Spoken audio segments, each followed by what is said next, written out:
À quoi servent les principes fondamentaux applicables au marché public et en quoi consistent-ils? Tous les travaux, fournitures et prestations de services effectués pour le compte d'une entité du secteur communal, qu'il s'agisse d'une administration communale, d'un syndicat de communes ou bien d'un établissement public placé sous la surveillance d'une commune, sont effectués dans un but d'utilité publique et financés par des deniers publics, donc par la communauté. De ce fait, l'attribution des contrats portant sur de tels travaux, fournitures ou services à un opérateur économique est soumise à certains principes fondamentaux. En effet, alors que chaque société ou personne privée peut faire réaliser des travaux, acquérir des biens ou avoir recours à des prestations de services, en chargeant l'opérateur économique de son choix, ceci ne peut être le cas pour une entité publique afin d'éviter toute forme de favoritisme. Ainsi, la mise en concurrence effective des opérateurs économiques est un des principes fondamentaux, dont l'objectif consiste à faire obstacle au risque de corruption ou d'atteinte à l'intégrité des procédures de passation de marché public.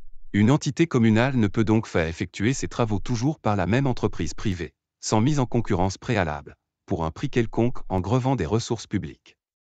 Un tel comportement serait manifestement contraire à l'intérêt général. De la mise en concurrence effective découlent d'autres principes de base inscrits à l'article 12 de la loi sur les marchés publics, à savoir l'obligation du pouvoir adjudicateur de traiter tous les opérateurs économiques potentiels sur un pied d'égalité, donc de n'en favoriser ou défavoriser aucun. En outre, la manière de procéder du pouvoir adjudicateur doit être tout à fait transparente et proportionnée pour garantir de ne pas limiter la concurrence d'une manière artificielle. Le principe de proportionnalité est d'ailleurs primordial en matière de marché public. Imaginons qu'un pouvoir adjudicateur fixerait dans le cadre des critères de sélection d'un marché public de faible envergure un chiffre d'affaires abusivement élevé. En fixant le chiffre d'affaires à présenter à un montant disproportionnel élevé par rapport à l'envergure des travaux, le pouvoir adjudicateur écarterait potentiellement un nombre important d'opérateurs économiques susceptibles de réaliser les travaux en question.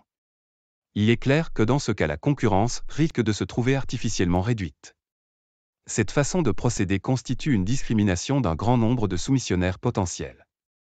C'est la raison pour laquelle l'article 30.3 de la loi sur les marchés publics proscrit la fixation d'un chiffre d'affaires arbitraire et limite celui-ci au double de la valeur estimée du marché, sauf exception.